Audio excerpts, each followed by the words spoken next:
네, 여러분 안녕하세요. 현대중국의 이해. 오늘은 지난 시간에 이어서 중국의 지리 환경에 대해서 계속 알아보도록 하겠습니다. 자, 여러분 교재의 20페이지부터 시작되는 내용은 중국의 자연 환경, 지리 자연적인 환경이죠. 내용부터 시작합니다. 그래서 여러분 이 내용이 조금 많고 그다음 디테일한 내용들이 꽤 많이 있는데 우리 입장에서 이런 것들을 자세하게 다 알기는 현실적으로 불가능합니다. 그래서 어, 이제 수업을 들으면서 여러분들이 어디다 초점을 맞춰서 공부를 해야 되는지 잘 표시를 해 두어야 나중에 시험 보실 때, 시험 준비할 때 너무 방대한 양 때문에 이거 어디까지 공부를 해야 되나 이런 부분들 문제가 없을 거예요. 그래서 수업 시간에 반복해서 그리고 중요하다고 강조되는 점들을 잘 기억해 두시기 바랍니다. 네, 그러면 페이지 20페이지의 교재를 보시면서 같이 한번 보도록 하시겠습니다. 조금 속도를 내도록 하겠습니다. 자, 중국의 자연환경 먼저 위치와 면적에 대해서 보겠습니다. 위치는 지금 지도에서 보이듯이 한국의 서쪽에 위치하고 있어요. 중요한 건 면적이죠. 러시아와 캐나다에 이어 세계에서 세 번째로 큰 영토를 가지고 있습니다.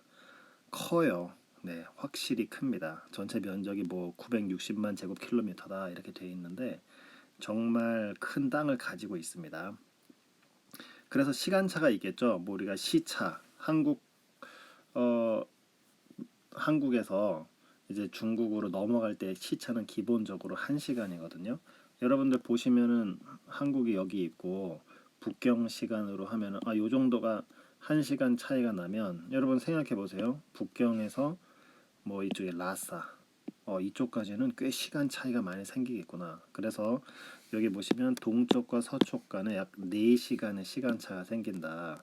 여기 우리가 동쪽 기준에서 서쪽 기준까지 총 4시간의 시차가 생기는데 중요한 건 여러분 중국은 한 개의 표준시를 사용하고 있습니다. 이건 중요하다고 하는 얘기는 이게 꼭 시험에 나와서 중요하다고 생각하시면 안 되고요.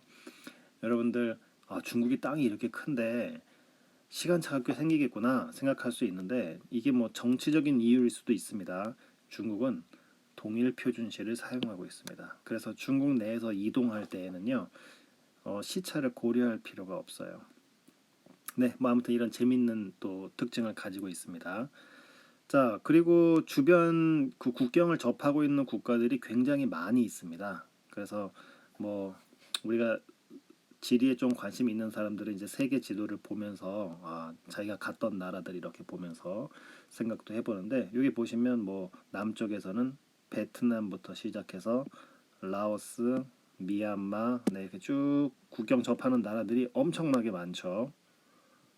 네, 십수 개의 나라들과 국경을 맞대고 있다. 이 점은 나중에도 언급하겠지만 중국이 외교적으로 마찰을 빚는 나라들이 많이 있다라는 뜻입니다. 국경을 접하고 있으면 한국 같은 경우 국경을 접하는 이제 분단 국가긴 하지만 북한과 중요한 어떤 그 마찰이 있죠.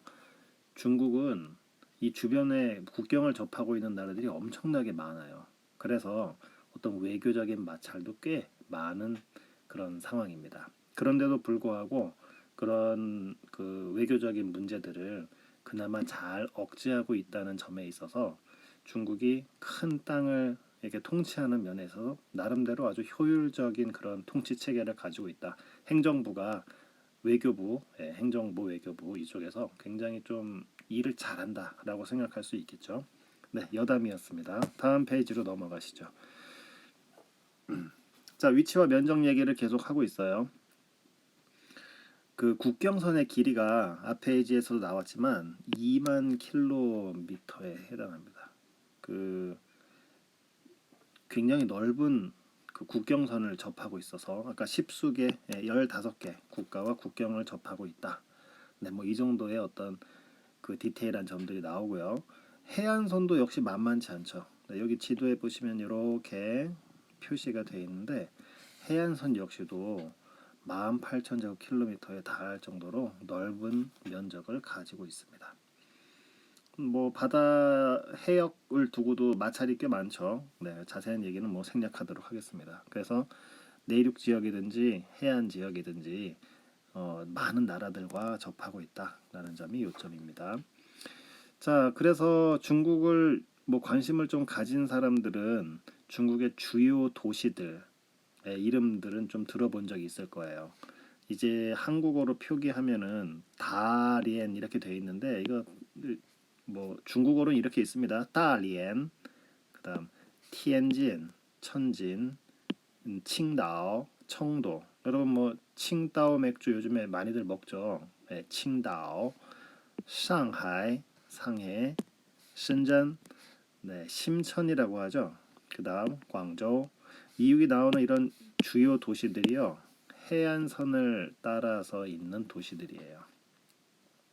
해안선이다 보니까 항구라는 얘기죠. 네, 그래서 여기 뭐 저기 다리엔부터 시작해서 이런 도시들이 해안선으로 이어져 있습니다. 항구가 그 있는 도시는 발달하게 돼 있어요. 여기 보시면은 뭐 국제 무역, 그다음 대외 개방 이런 부분에서 경제적으로 굉장히 개방돼 있고 활발한 지역입니다. 네, 이런 특징들을 가진 도시들이 여기 쭉 나열돼 있죠. 여행 다녀보신 분들은 중국의 뭐 이런 유수의 도시들 갈 기회들이 있었을 겁니다. 그래서 여러분들이 앞으로도 중국에 많은 관심을 가지고 다양한 도시들을 가보면 느끼게 되는 게 이 해안 쪽 지역의 도시들이 발달해 있다. 굉장히 그 세련되고 유행에도 민감하고 네, 그렇습니다. 자, 이제 중국의 지형 지도가 나옵니다. 자, 이 지도는 여러분들이 잘 기억해 두시면 좋겠어요. 직관적으로 보시면 아시겠지만 여기 설명이 돼 있죠. 여기 이제 황토색, 그러니까 좀 갈색은 굉장히 높은 지대예요. 평균적으로 해발 4,000m가 넘습니다. 이 얘기가 뭐냐면요. 이 갈색 지역의 지역은요. 뭐 한라산으로 치면 한라산 2개 높이만큼 되는 거죠. 굉장히 높은 지대예요. 산소가 희박할 정도로 높은 지대입니다. 그래서 사람이 살기 불편해요.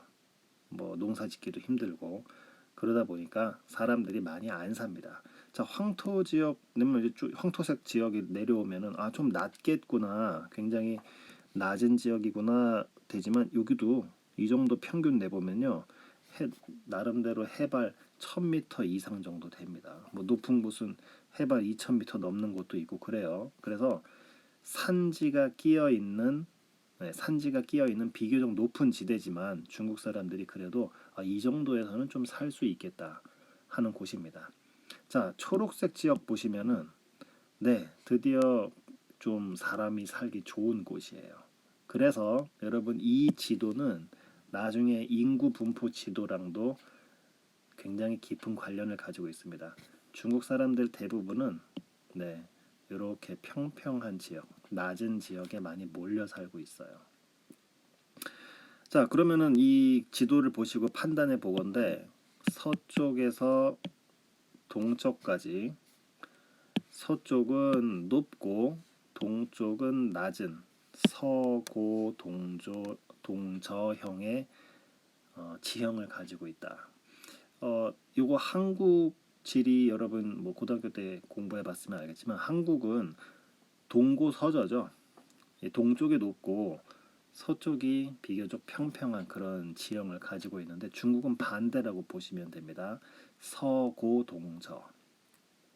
자, 이 지형 특징은요, 많은 디테일한 사실들과 깊은 관련을 가지고 있어요. 그래서 앞으로 뭐 기후 같은 거, 또 어떤 강의 분포 이런 얘기들 공부할 때 꼭 기억하세요.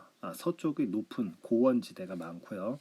동쪽은 낮고 평평한 평야지대가 많아요. 물은 당연히 서쪽에서 동쪽으로 흐르겠죠.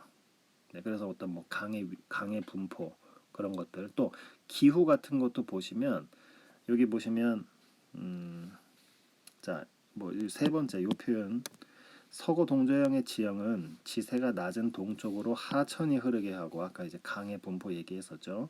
그 다음에 동쪽에는 분지와 평원이 많아서 온난 수변한 기류를 만든다.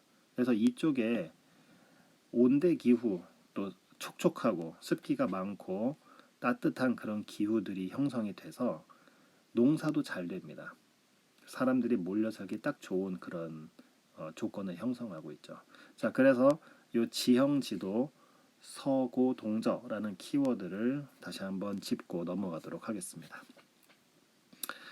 뭐 여기서 이제 좀 디테일한 얘기가 나오는데 이런 것들은 이제 중국 학생들은 아마 외울 거예요. 산지가 33.33%. 산이 많죠. 이 뭐 고원지대에 당연히 산이 많겠지만 이렇게 황토색으로 되어 있는 또 여기도 보시면은 산들이 많아요. 땅 전체에서 산이 차지하는 분포가 30%가 넘습니다. 굉장히 물론 평야도 많지만 자, 그다음 여기 산에는 포함이 안 되는데 고원 역시도 26%예요. 그러면 여러분 고원지대 사람 살기 힘들죠. 산도 사람 살기 힘들어요. 그러면 합쳐 보면요. 약 60%의 땅이 몹쓸 땅입니다. 뭐 이렇게 얘기하면은 그 너무 극단적일 수는 있지만 사람 살기가 힘든 곳이에요. 그래서 나머지 40% 그중에 평원은 한 10% 정도밖에 안 되고 그런데도 불구하고 땅이 워낙 넓다 보니까 평원지대 네, 뭐 이런 그 주요 평원지대가 있는데 여기에서 사람들이 농사도 많이 짓고 농업 대국을 형성하고 있죠. 중국에서는 농산물이 굉장히 많이 나옵니다. 자, 그 다음에 기후면으로 보면 건조지대와 반건조지대. 자, 이것도 여러분 이 고원지대랑 연관이 있어요. 이쪽 지대. 네, 건조해요. 비가 많이 안 오고 그 촉촉하지 않기 때문에 농사 짓기가 좀 까다로워요. 물을 잘 관리해야 되는데 국토의 절반 이상이 이런 땅이에요. 그래서 아까 평야가 약 10%라고 했는데 전 국토의 10% 정도만 경작지로 활용되고 있다. 중국 전체가 다 농사를 짓고 사는 것 같아 보이지만 그런 편견이 있을지 모르지만 실제로 농사를 지을 수 있는 땅, 농사가 잘 되는 땅은 전체의 10% 정도 경작지로 활용되고 있고 나머지는 아직도 개척이 안 되고 그냥 자연 그대로의 그런 땅들이 많이 있습니다. 자, 그래서 지형에 대한 얘기, 그 높은 그 위치대로 뭐 1급, 2급, 3급 아까 얘기했었는데, 네, 뭐 다시 한번 복습이라고 생각하고 넘어가도록 하시죠. 자, 산맥 얘기가 나와요. 그 뭐 등산 같은 거 좋아하는 사람들은 관심이 있겠지만 이제 산맥 많죠. 많이 있습니다. 그래 우리한테 이제 히말라야 산맥, 인도, 파키스탄, 뭐 티벳 이런 나라들하고 국경을 접하고 있는 그 산맥이에요. 뭐 이런 거 이제 우리가 유명한데 그거 외에도 중국에는 굉장히 많은 그런 산맥들이 포함이 돼 있어요. 아까 기억나시죠? 중국의 평야지대는 10%에 불과하고 산악지대 26%, 고원지대가 26%, 산악지대가 33%가 넘는다고 그랬어요. 이렇게 많은 산맥을 가지고 있기 때문에 그렇다라는 거 정도를 이해하시고 디테일한 산맥 이름들은 네, 여러분 뭐 그냥 모르셔도 상관없습니다. 자, 강은 중요합니다. 왜냐하면 농업이나 공업, 각종 산업들이 발전할 수 있는 중요한 요건이 바로 물을 확보하는 거거든요. 그래서 강과 호수, 그중에 특히 이 강과 관련해서는 여러분들이 좀 디테일한 점들을 알고 계셔야 됩니다. 어떤 게 이제 중요하냐면 요 내용이에요. 요점만 얘기하면 중국의 4대 강. 지금 여기서 이 페이지에서는 이제 뭐 내륙하 또는 외류하 뭐 이런 구분을 해요. 뭐 설명은 여기 읽어보시면 알겠죠. 바다로 흘러가면 이거는 바깥쪽으로 흘러나간다고 해서 외류 강이 되고요. 바깥으로 흐르는 강이고 그냥 호수에서 뭐 끝나버리거나 아니면 이제 뭐 바다까지 못 가고 없어지는 그런 강들은 내륙하 또는 내류하 정도로 구분을 합니다. 당연히 규모면으로 보면 외류하가 커요. 바다까지 쭉 이어져 가니까. 중국의 4대 강은 모두 외류하고요. 그 이름과 주요 위치들을 여러분들이 기억하고 있어야 됩니다. 자, 그래서 미리 여기에서 소개를 했는데 중국의 하천의 유량이 풍부한 나라 중 하나입니다. 기억나세요? 여러분 세계 4대 문명의 발원지가 있어요. 그 중에 황하 문명. 네, 이 황하 문명 이게 강 이름이에요. 중국에 요겁니다. 황허라고 되어 있는데 이건 중국어 발음이고요. 황하 문명 이게 중국에서 큰 강에 손꼽히는 강인데 이 유역에서 문명이 발생했다. 이렇게 하천이 크고 물이 많고 이러다 보니까 농사도 잘 되고 거기 사람이 모여 살면서 중국의 세계의 4대 문명 중 하나인 큰 문명을 발전시킬 수 있었던 조건이 된다는 것입니다. 자, 그러면 하나씩 설명을 해보도록 하겠습니다. 먼저 이 순서는 위치 순서는 아니에요. 자, 먼저 첫 번째 이거 우리말로 읽으면 장강입니다. 그런데 중국어 발음이 장지앙이라고 그래서 이걸 갖다가 한국어로 표시하니까 창장이라고 해요. 이거 조금 헷갈릴 수 있어요. 여러분들 이 책에 저번에도 소개해드렸지만 중국어 발음을 한국어로 표기한 게 있고 또 저기 한자어음으로 그대로 표기한 게 있어서 헷갈립니다. 근데 여러분들이 그런 것들은 어쨌든 수업을 들으면서 제가 이거 한국어로 읽으면 장강이고 중국어 발음은 장장이라고 합니다. 뭐 이런 거 나올 때마다 기억해 두시면 도움이 될 겁니다. 자, 근데 이 장강, 장장은 별명이 있어서 우리 뭐 중국집 이름도 가끔 이거 쓰죠.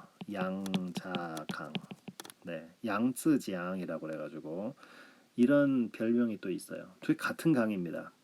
그래서 지도상으로 보면 네, 이렇게 중국의 중앙부를 관통하고 있는 강이에요. 이게 중국에서 제일 긴 강입니다. 뭐 6,000km 정도 된다고 하죠. 전체 길이가. 그리고 세계에서 세 번째로 긴 강이에요.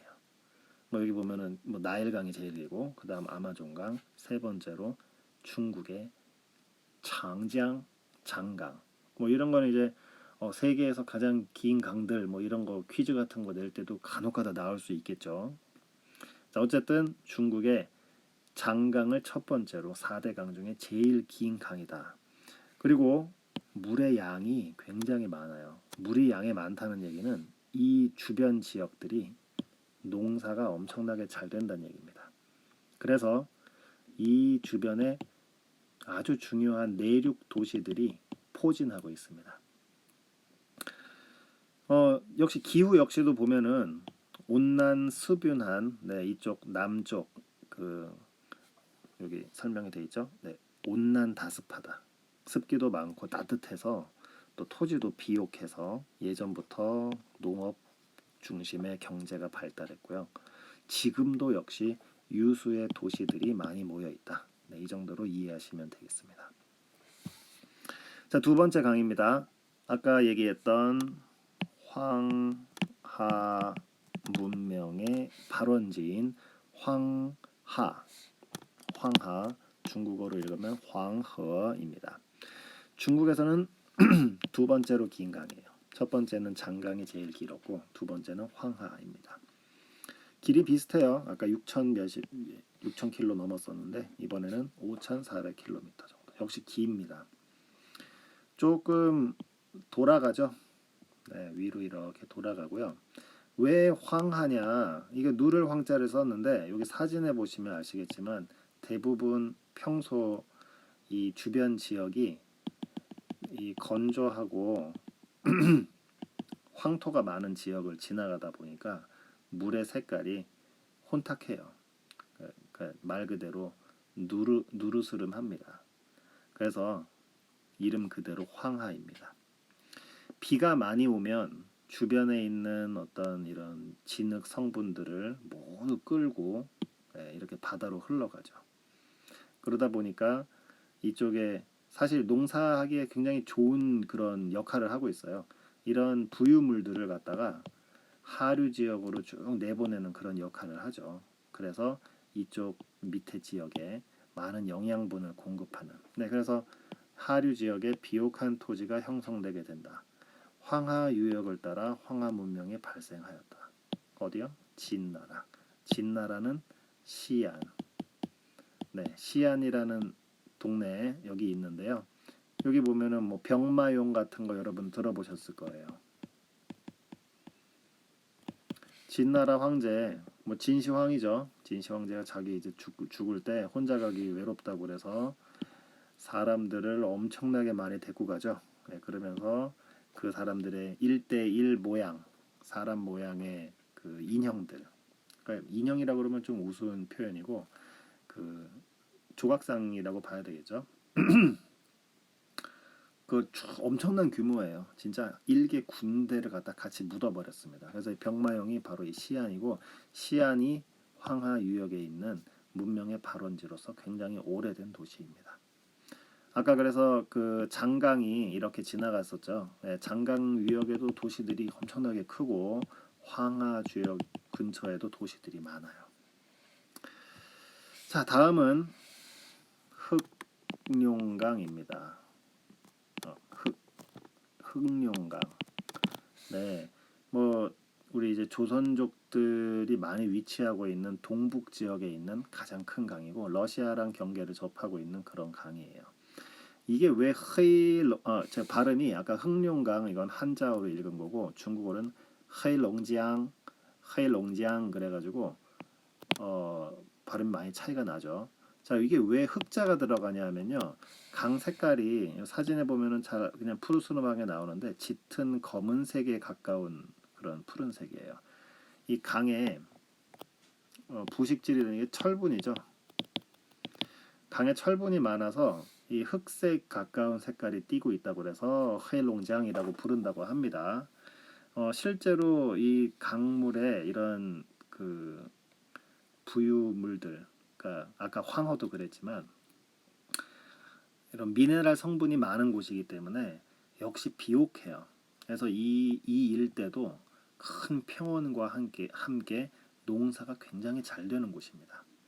그래서 이 근처에도 큰 도시와 농업 기지들이 위치해 있습니다. 네, 그래서 북쪽 위치부터 보면은 헤일롱장이 제일 처음 나오고요. 그 다음 아까 여기 황하강이라고 그랬죠. 그 다음에 장강. 자, 그 다음 페이지로 넘어가시면 마지막으로 네, 남쪽 지역에 있는 주강입니다. 이거 뭐 주장이라고 되어 있는 건 중국어 발음이 주지앙이에요. 주지앙, 주강입니다. 우리말로 읽으면. 네 번째로 긴 강이고요. 지금 뭐 2,000km다 그래서 뭐 상대적으로 짧아 보이지만 굉장히 긴 강입니다. 남쪽에 위치하다 보니까 비가 많이 와요. 그래서 강수량이 풍부하고 또 이 주변으로요 많은 강들이 뻗어 있어요. 그러니까 강이 지금 이렇게 그려 있다고 그래서 지금 보기가 조금 헷갈리실 수 있으니까 강이 이렇게 있다고 해서 이게 전부가 아니라 이런 다양한 지류들이 이렇게 연결이 됩니다. 그래서 이 일대 전체에 굉장히 많은 물들을 공급하는 곳이죠. 역시 토지가 비옥하고 또 남쪽으로 내려오면 쌀 농사가 막 1년에 두세 번씩 지어요. 그래서 농산물도 많이 생산되는 그런 지역입니다. 자, 그래서 중국의 4대 강이 이렇게 소개가 되고 있어요.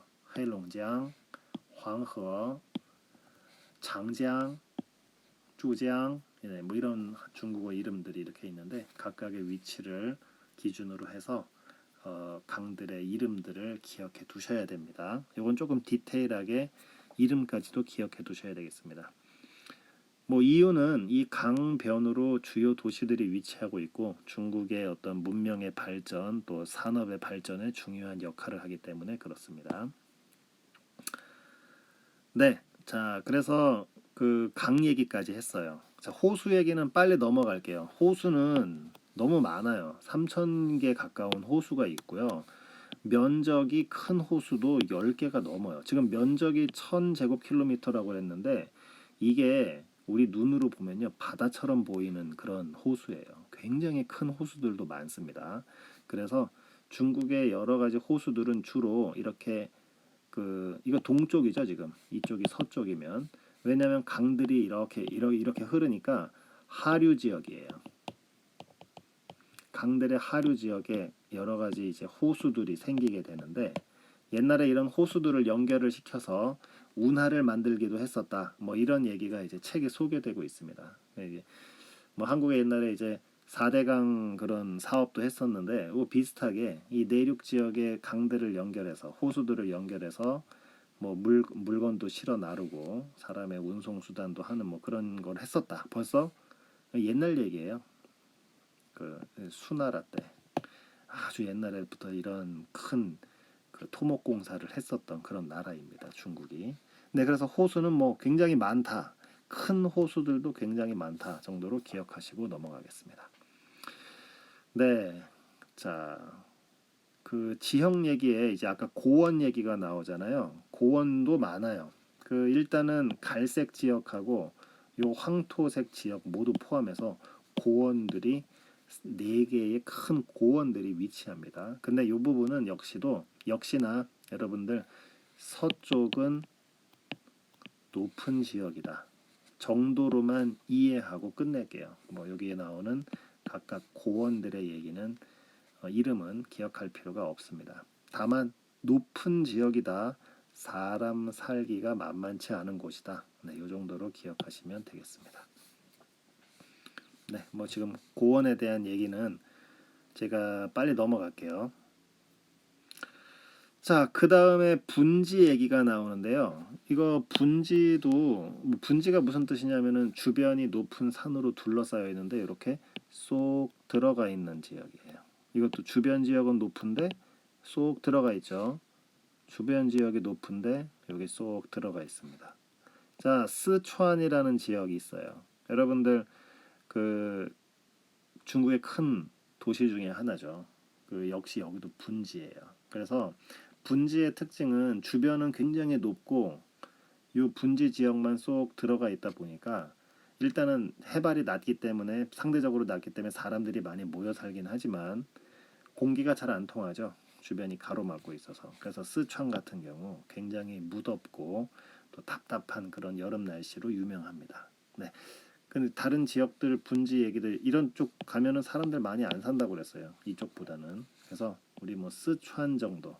스촨은 분지 지역이다. 요 정도로 기억하시면 스촨에 대한 이해 충분할 거라고 생각합니다. 역시 이 부분도 넘어갈게요. 자, 평원 얘기로 나오면 여러분 강과 함께 이어서 보시면 좋습니다. 여기 아까 흑룡강이라고 그랬죠? 헤이롱장. 네. 헤이롱장 밑에 동베이 평원이 있습니다. 우리 동북이라고 하는 부분이에요. 말 그대로 동쪽 북쪽에 있는 평원입니다. 3개의 큰 평원이 이렇게 흑룡강 밑에 있고요. 자, 그 다음에 이쪽에 아까 황하라고 그랬어요. 황하강. 황하강 하류 쪽에 화베이, 화북 평원이 위치하고 있습니다. 그 다음 아까 장강이 이렇게 흘렀었는데요. 장강의 하류에 장장중하류, 장강중하류 평원이 위치하고 있습니다. 그래서 강이 중요한 거예요. 강의 하류 지역에는 이렇게 평원을 끼고 있고 이곳에서 엄청나게 큰 지금 지도 보시면은 그림 보시면은 어마어마한 규모의 농과 밭들이 이 하류 지역에 있습니다. 거기서 생산되는 농산물들 평원 지역이 10%밖에 땅의 10%밖에 안 되지만 전 국민을 다 먹여 살리고 수출까지 하는 그 정도의 어마어마한 농작물 수확량을 자랑하고 있죠. 역시 평원에는 농산물만 많은 게 아니라 지하 자원도 많아요. 네. 그러다 보니까 중국이 이제 자꾸 이런 쪽을 자기네 나라, 자기네 역사로 편입시키죠. 옛날에 사실 이거 만주 평원 고구려의 역사까지 거슬러 올라가는 이제 한국의 어떤 기원도 있고 막 그런데 이거 다 이제 중국 사람들이 뭐 동북공정이란 얘기 들어봤었죠. 이거 다 그냥 자기네 역사로 편입시켜 버렸어요. 뭐 그렇게 공을 들이는 이유는 뭐 이거 남의 나라다 이렇게 하면은 나중에 정치적으로 민감해질 수도 있고 그러다 보니까 이렇게 많은 주변국들을 접하고 있는데 자기네 땅을 확보하고 뭐 이런 지하 자원들을 자기네들 걸로 확보하기 위한 그런 뭐 정책이다라고 이해하시면 되겠습니다. 네. 자, 그래서 아까 그 평원 얘기까지 했죠. 지금 시간이 굉장히 좀 길어지는 경향이 있어요. 한 번에 수업이 너무 길면은 여러분들 좀 지루할 수 있으니까 여기서 한번 끊어 가도록 하겠습니다. 자, 평원까지 얘기하고 첫 번째 이번 주에 첫 번째 시간을 마치도록 하겠습니다. 자, 여러분 여기까지 공부하실 때 아까 중요하다고 생각했던 것들 위주로 수업을 정리해 두시기 바랍니다. 수고하셨습니다.